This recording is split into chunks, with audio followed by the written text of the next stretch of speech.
Você sente que quer se abrir para um novo relacionamento, mas algo te impede? Parece que tem uma barreira invisível te segurando? Hoje vamos falar sobre 5 pontos essenciais para você trabalhar isso de maneira saudável e perder o medo de amar de novo. Então, bora tomar um café e bater um papo? Olá, eu sou Rodrigo Del Colle e você está no meu canal. Para quem está chegando agora, boas-vindas. Para quem está retornando, boas-vindas novamente. Eu sou psicólogo da abordagem da psicologia analítica, que foi fundada pelo psiquiatra suíço Carl Gustav Jung, e por isso também é conhecida como psicologia junguiana.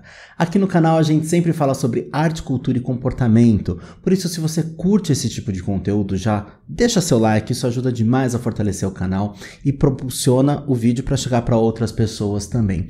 E se inscreve e ativa o sininho, porque assim você não perde nenhum conteúdo aqui do canal. A gente sempre tem vídeo toda semana aqui sobre essa temática, dá uma percorrida pelo canal também, pode ter vídeos que sejam do seu interesse. E Sunshines, me contem aqui nos comentários o que vocês querem ver de conteúdo aqui no canal, porque eu tenho atendido a pedidos, tá? Tenho respondido todos os comentários também, então quero conhecer um pouquinho mais de você.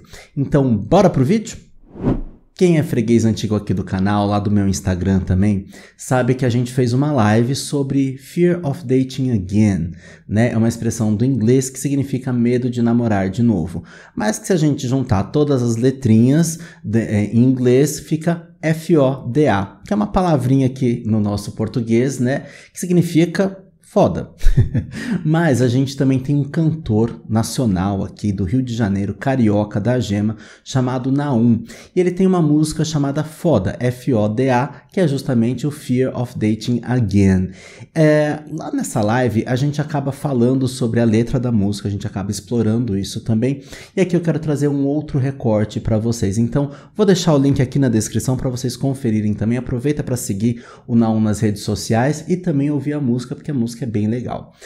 A gente tem que entender também que o medo de namorar de novo, ele pode surgir a partir de uma experiência muito ruim, onde às vezes a gente fica preso numa experiência do passado, mas a gente também não consegue generalizar e levar essa experiência, uma mensagem única que sirva para todos, porque cada um tem o seu próprio processo. Embora alguns pontos a gente consegue sim conversar de maneira mais universal e generalizada, tá? O medo, ele surge a partir de uma experiência traumática, né? A gente entende o medo na psicologia analítica como um complexo, o complexo do medo. E todo complexo ele tem um núcleo arquetípico. Arquétipos são formas universais de comportamento, é como se fosse um padrão de comportamento, um roteiro, um script de comportamento.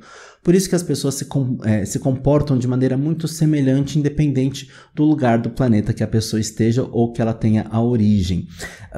O medo acaba sendo ali uma espécie de roteiro, né? Um algoritmo. Todo mundo percebe que esse medo impede você de fazer algumas coisas. Ou você acaba agindo de maneira impulsiva também, em alguns casos. Então, se a gente pensar no medo como arquétipo, como um grande guarda-chuva, as variações desse medo são essas varetas desse guarda-chuva. Então tem o medo que paralisa, tem o medo que te leva a tomar decisões impulsivas, tem o medo que faz você evitar e não querer de forma alguma, e entre outras variações. Mas cada uma dessas variações é muito peculiar. E aqui a gente está falando desse medo, dessa evitação, ou seja, quando a gente se fecha em copas, quando a gente não quer mais saber sobre relacionamento.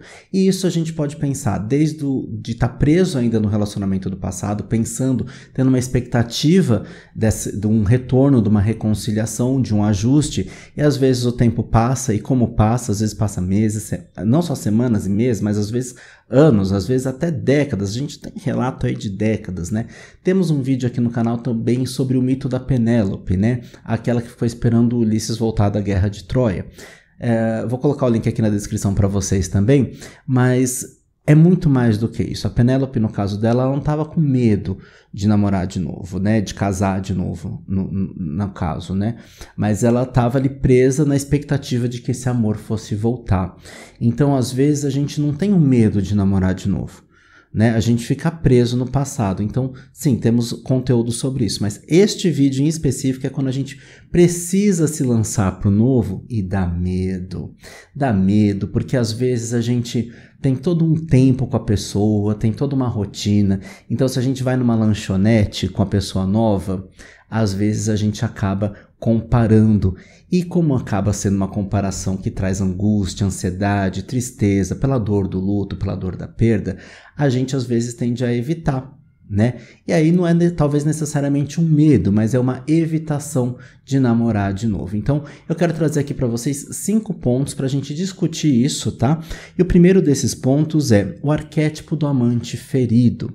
Lembrando que esses nomes a gente acaba procurando dentro da psicologia analítica porque arquétipos são relacionados a comportamento e existem tantos arquétipos quanto existem comportamentos, né? Então, pessoas que são amantes feridos, né? Pessoas que amam e que foram e que se sentem feridos, tendem a agir de alguma forma bem peculiar, bem padronizada, nesse sentido que é arquétipo. E dentro desse amante ferido nós temos aí a pessoa que vai para desforra, a pessoa que é vingativa, nós temos a pessoa que sai se relacionando compulsivamente com outras pessoas. Também compulsivamente não num diagnóstico de compulsão, mas assim, com muita intensidade com outras pessoas, com muita quantidade, né? Mas a gente acaba percebendo alguns padrões e de novo retorno para o nosso tema, que é o não se lançar ou ficar preso, arrumar desculpa. Quando os amigos chamam para sair, fala, ai, não vou, ou fala que vai, depois na hora não vai, né? Então assim, é desse lugar que nós estamos falando aqui, né? Quando um relacionamento chega ao fim, um relacionamento intenso, um relacionamento duradouro chega ao fim, e às vezes não pela nossa própria escolha, isso é tão dolorido, né? E aí como é que a gente vai de novo para um relacionamento se a gente pode ficar com medo de que aquilo aconteça? Lembrando que todo complexo, né, surge de uma situação traumática. E o complexo do medo, né, de se lançar para a vida, né, a evitação de se lançar para a vida, o complexo do medo é bem semelhante, surge de uma situação traumática e qualquer situação que me remeta àquela possibilidade do trauma acontecer novamente, ou que me remeta, ou que existe de fato a iminência daquilo acontecer, ativa o complexo. Então o complexo do medo fica ali ativado, constelado, como a gente chama dentro da psicologia analítica. E aí a gente precisa entender como que é a dinâmica desse complexo na minha vida, na minha história, como que essa dinâmica é constelada. Por isso que assim, entender um pouco teoricamente, tecnicamente, ajuda. Mas um trabalho analítico, muitas vezes, ou psicoterapêutico, ele pode sim aprofundar e levar você a uma compreensão maior de você mesmo. É claro que aqui no canal, quem quiser marcar consulta comigo, pode marcar consulta. Tem um link aqui de contato na descrição do vídeo. Entretanto, muitas vezes a gente está sim trazendo informação para você ir se conhecendo. Só que um processo terapêutico, ele sim é longa duração, é um processo personalizado, aí sim discute cada situação, faz uma revisão da própria história, tal, dentro de um ambiente seguro, onde você vai falar de você e tudo mais, tá? Mas o arquétipo do amante ferido, né, ele carrega essas dores dessa relação passada, ou das relações passadas, porque às vezes sim, existe um padrão. A gente percebe que o medo pode se intensificar à medida que o padrão vai repetindo, né? Os padrões podem ir repetindo, você pode encontrar pessoas e acontece o mesmo tipo de situação, e a gente precisa entender não só o porquê que esse padrão se repetiu, por que aquela situação está se repetindo, mas para que aquela situação está se repetindo. O que essa repetição quer dizer na minha história para eu entender como aprendizado, para eu me fortalecer, para eu superar, para eu transcender, mas para eu também agir de uma maneira diferente, porque às vezes a vida pede que a gente haja de maneira diferente, e não significa que se você teve 7 namoros, 8, 10, 15, 20, 30, 180 namoros e todos eles fracassaram, não significa que o 181 vai fracassar. Talvez 180, uma pessoa que tenha 181 namoros, eu acho um pouquinho too much, né? Mas só pra gente ser um pouquinho didático aqui, né? Mas, enfim, pode ser que tenha alguém que seja bem emocionado e que tenha tido todo esse número de estatística aí. Mas, de repente, a pessoa teve menos namoros, né? Teve, sei lá, 7, 8 e vai carregando aquela sacola invisível, né? No livro Ao Encontro da Sombra, né? O Bly, ele coloca pra gente que a nossa sombra, né? Aquilo que a gente não conhece da gente mesmo, esses traumas, esses complexos, é como se fosse uma sacola invisível que a gente vai carregando atrás da gente. A gente pode usar uma outra metáfora também. A gente às vezes leva para um novo relacionamento a bagagem do anterior. E aí, meu amigo, coitada da pessoa que às vezes não tem nada a ver com o pato, a gente acaba projetando e jogando tudo nessa nova pessoa. Ou até evita de se envolver porque a gente tem um medo muito grande de se relacionar. Essa é uma temática muito frequente no consultório, tá? Às vezes isso se encaixa com o tempo, a pessoa meio que resolve com o tempo, aparece alguém onde a pessoa sente confiança, mas às vezes existe sim um bloqueio que precisa ser compreendido.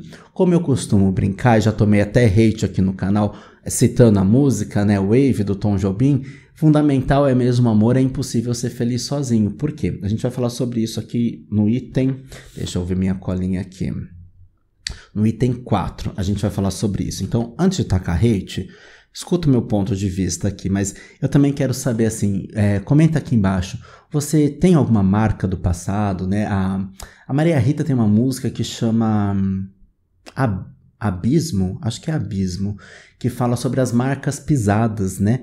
Então, conta pra mim aqui, você tem alguma marca pisada? Não precisa explicar qual, nem dar nome aos bois, nada disso, mas conta pra mim, você sofreu disso? Eu sofri. Gente, eu sofri. Eu já contei aqui no canal, né, que eu trouxe muito o mito da Penélope. Lá no vídeo onde eu abro a minha caixa de arte terapia, eu até mostro algumas das produções que eu fiz em processo aí, né, de entender esse mito da Penélope, né, por que eu tava vivendo ali o complexo, né, relativo ao mito da Penélope, porque sim, não importa a identidade de gênero, né, o comportamento arquetípico ele é maior do que isso, tá? Bom, um segundo ponto que a gente pode levantar aqui e pensar sobre é o luto e a fixação na antiga relação. Né? A gente estava meio que falando isso, né? A gente fica preso nisso. Luto, não existe um prazo para luto. Né? Embora assim, a gente considere que a partir de um ano e pouco, a gente já pode pensar no que a gente chama de luto patológico, ou seja, está muito tempo sem elaborar esse luto. Né? Então, um ano e pouco, assim, às vezes é até aceitável na perda de pessoas, no término de relações, na perda de um emprego, na perda de algo importante, né? Porque luto é relativo a qualquer tipo de perda, bichinho que morre e tudo mais, né? Mas passou de um ano ainda remoendo muito intensamente aquilo, a gente já considera ali um motivo para colocar um sinal de alerta e que a gente precisa compreender melhor o que está acontecendo ali. Por que está com essa dificuldade de elaboração, né? E transformar talvez essa dor da perda numa lembrança positiva.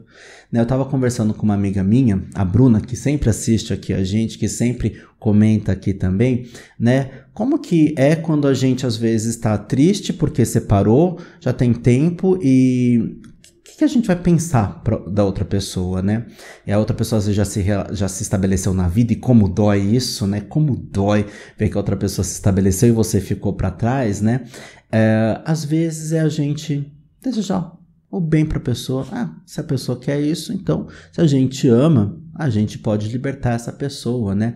Quando a gente pensa na pessoa, dá o melhor de pensamento.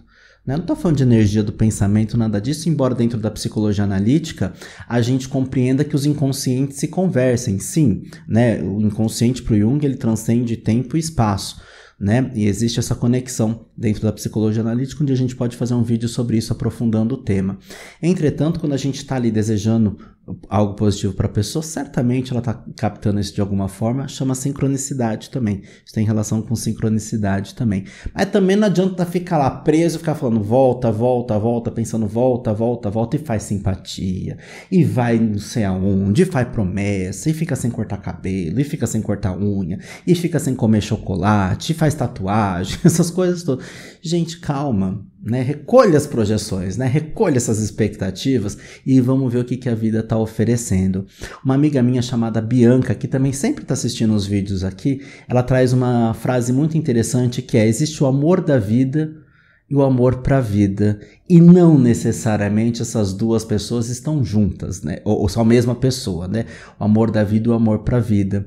De fato, alguns amores eles são tão únicos e genuínos, mas não significa que amar e estar com outra pessoa seja ruim ou menos importante do que aquela relação que você teve com essa pessoa que você está sofrendo. Eu costumo brincar desde muito tempo, falar assim, o coração da gente é muito elástico, sempre tem espaço para mais um quando aquele relacionamento acabou. E de fato é assim. E às vezes o relacionamento nem acabou e a gente consegue enfiar outra pessoa dentro do coração. Eu não tô nem falando dos não monogâmicos, eu tô falando dos monogâmicos, né? Enfim, não quero polêmica de mono versus não mono aqui, tá? Se ficar uma chacrinha nos comentários aqui, cuidado, porque eu sempre falo, né? Que comentário mal criado é denunciado e deletado aqui no canal. Já fica aí. A bronca não é pra vocês que estão assistindo aqui, tá? Enfim. Eu trouxe aqui pra vocês, né, a questão da fixação na antiga relação. Gente, aí é muito a questão da Penélope mesmo, né? A gente ficar preso e não se abrir. É uma inflexibilidade, né? É um apego muito grande. E aí quando entra essas questões, por exemplo, de nossa, mas é a alma gêmea, mas é o amor da minha vida, mas é o the one, aquelas coisas todas, é o príncipe encantado. Tá, gente, nem toda história tem o final feliz do conto de fada. Né? E aí a gente tem que ver se a nossa história não é essa, o que a gente vai fazer com isso, né? E não confundir reciprocidade emocional com responsabilidade emocional, porque às vezes as pessoas não amam de volta e você cobra uma responsabilidade emocional. Responsabilidade emocional é o outro não bagunçar, aí você não bagunçar a vida do outro também, né? Mas reciprocidade não é porque eu amo que a outra aí fala assim, mas eu te amo tanto. A pessoa sabe, sacou, já recebeu o e-mail, o fax, o SMS, o WhatsApp, a carta do correio, as flores e tudo mais, mas às vezes ela não consegue dar aquilo que você está esperando, né? E às vezes não mais, embora às vezes tenha dado isso, as coisas mudam. Então é uma questão também de flexibilização, porque o nosso sentimento é nosso, isso ninguém tira da gente. Entretanto, se vai haver reciprocidade, aí é outra história. E a gente precisa aceitar a possibilidade de que pode não haver uma reciprocidade. Item número 3. O medo do novo e a ilusão do controle. Gente, é complicadíssimo, né? Voltando para a história da lanchonete, né? Eu vou para a mesma lanchonete com a mesma pessoa, não, com uma nova pessoa, e eu tinha a minha rotina, a gente fazia o combo, e pegava a promoção, e depois ia pro cinema, e antes de ir pro cinema passava na loja e comprava chocolate, porque o chocolate do cinema é muito caro. Enfim, o casal vai estabelecendo ali sua rotina, e às vezes você frequentar os mesmos lugares com uma pessoa nova, e a pessoa nova não é a outra, você se decepciona, mas quem criou essa expectativa de que aquela pessoa substituiria ou seria uma cópia para tampar o buraquinho foi você. Porque o lugar pode ser o mesmo, a situação pode ser a mesma, mas a outra pessoa é diferente. E por que não descobrir como que é essa outra pessoa? Tá certo que às vezes a outra pessoa também não se ajuda e a gente também não quer saber da outra pessoa, né? Às vezes a gente vai descobrindo coisas que são assim inegociáveis. Algumas questões são muito conflitantes entre os meus valores e os da outra pessoa. Até aí tudo bem. Mas não significa que eu preciso desistir disso também, né? Porque quando eu busco uma situação muito semelhante, por exemplo, vou na mesma lanchonete tentar resgatar alguma coisa, resgatar o quê? De repente eu gosto daquela lanchonete, mas será que eu vou resgatar um padrão? A outra pessoa às vezes pode nem gostar daquele lanche, né? Mas quando eu levo para tentar repetir algo que me é familiar, que me é conhecido, é uma tentativa de controle de diminuir essa ansiedade diante do novo. E a chance disso dar errado é imensa. Já aviso. Então, sim, a gente pode ir para o lugar, entender que a outra pessoa é outra pessoa. De repente, se é uma rede de lanchonete, a gente pode ir para outra unidade da rede. Se é shopping, a gente pode mudar de shopping. Se é viagem, a gente pode ir para outra viagem, né? É interessante que às vezes as pessoas têm uma história, por exemplo, sei lá, em Ilhabela, e aí separam, aí a outra pessoa decide passar, o ex decide passar a lua de mel com o novo em Ilhabela, né? Aí eu já acho um pouco problemático, né? Porque se a pessoa escolheu sair e ir pra Ilhabela, acho que vocês perceberam que eu tô dando um shade aqui, né? Enfim, a gente também bate no microfone, a gente também se expõe em todos os momentos aqui.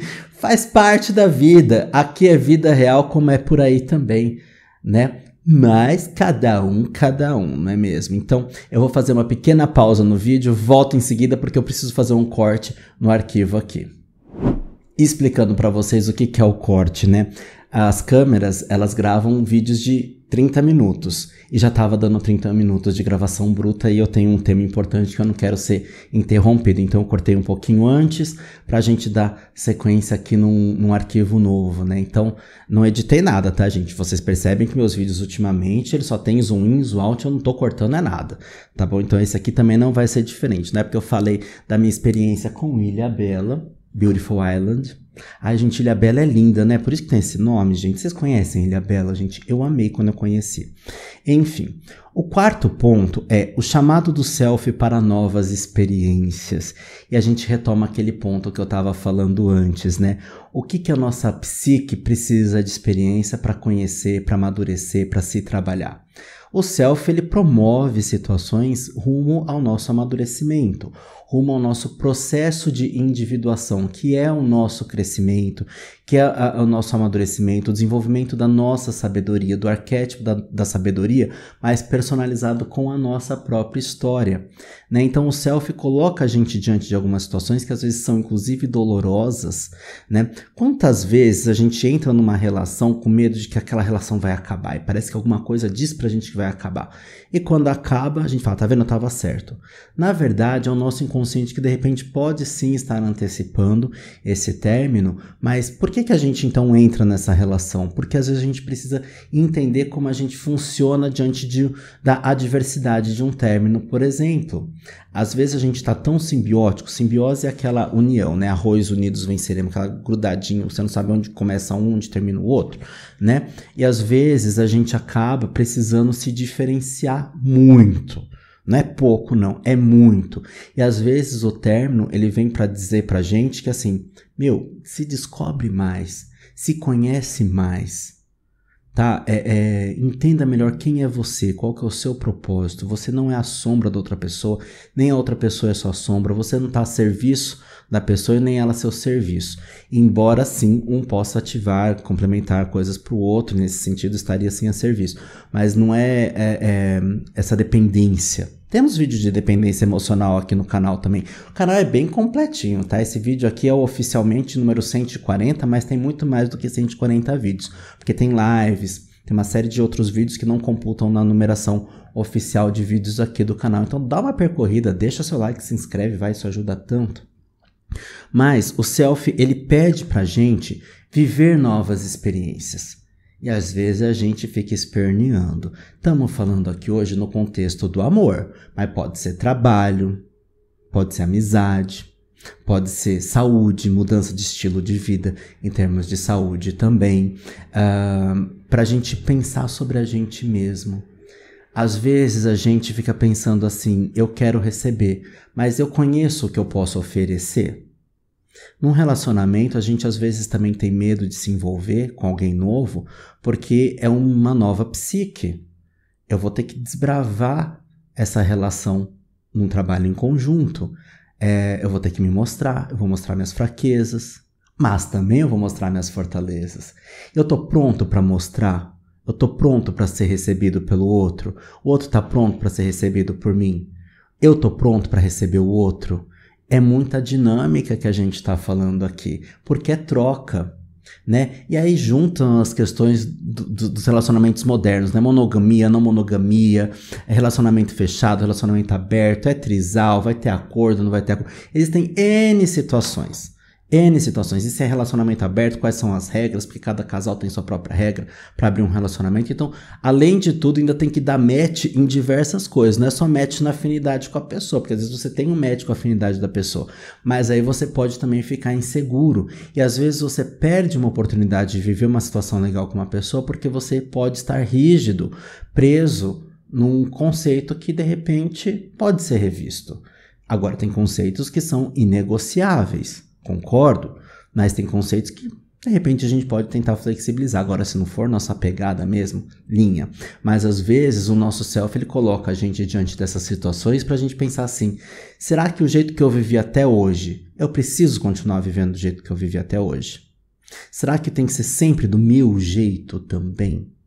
Será que às vezes eu evitar ir para um novo relacionamento é uma evitação da minha transformação, da minha flexibilidade? Porque às vezes o outro aceitava tudo que eu fazia, né? E às vezes terminou justamente por isso que a pessoa chegou e deu um basta.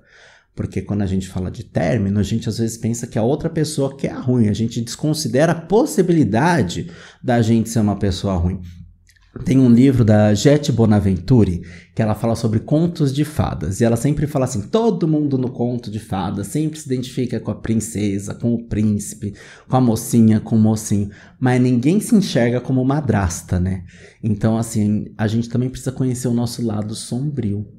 Agora, isso não é motivo para também estagnar e falar relacionamento não é para mim. A gente também pode trabalhar a sombra, conhecer a nossa própria sombra e começar a integrar essa sombra. Ou seja, eu sei que eu tenho essa questão, mas como é que eu vou lidar com isso? Faz parte? Gente, é profundo o negócio, são muitas camadas aqui.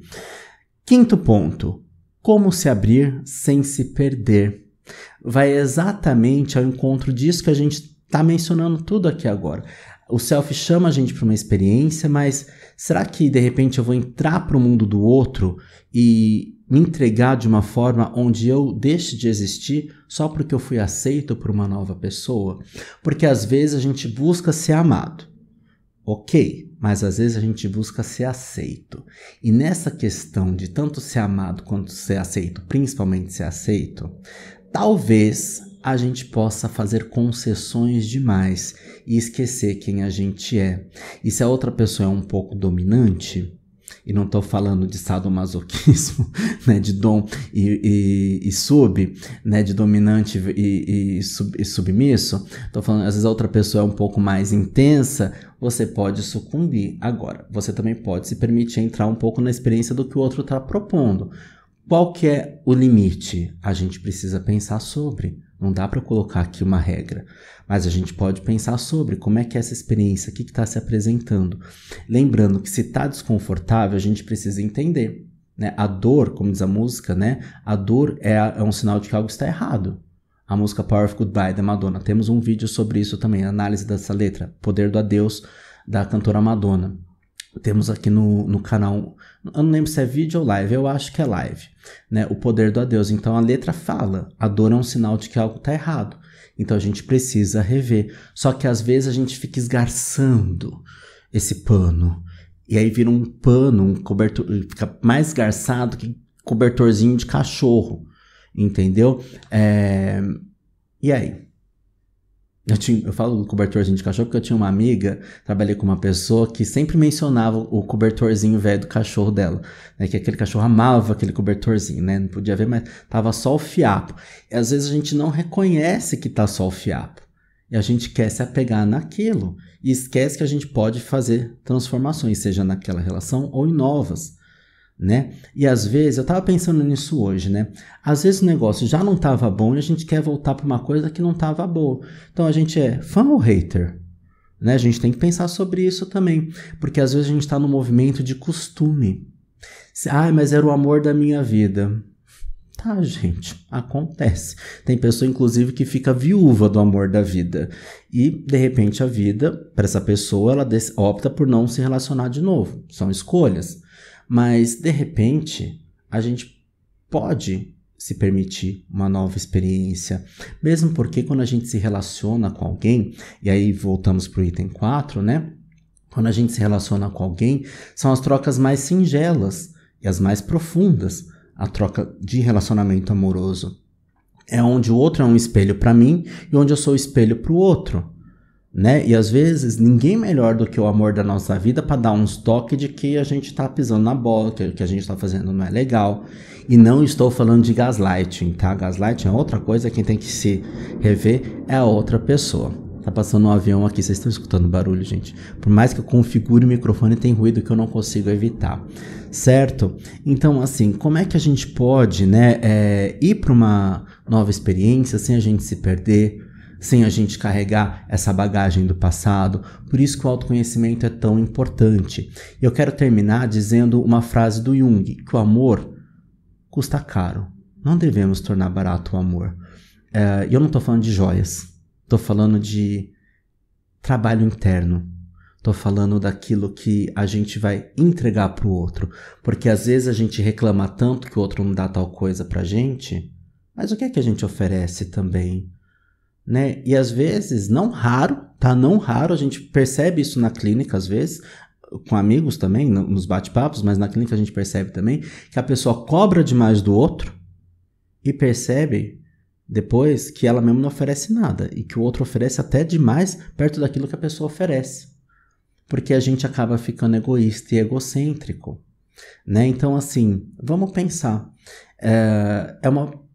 Se a gente não teve volta com essa pessoa, né, que a gente consiga fazer de forma diferente, de maneira diferente, com essa nova pessoa que pode chegar pra gente, né? Com um abajur cor de carne, no seu corpo nu.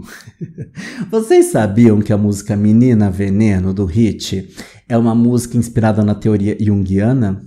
Pois bem, o mesmo diz sobre isso. Não temos vídeo no canal sobre isso, mas a Menina Veneno é a ânima, né? Que para o homem é a representação para a pessoa que se identifica com o gênero masculino, é a representação desse feminino, desse amor, né? Então a Menina Veneno, na verdade, ela não existe.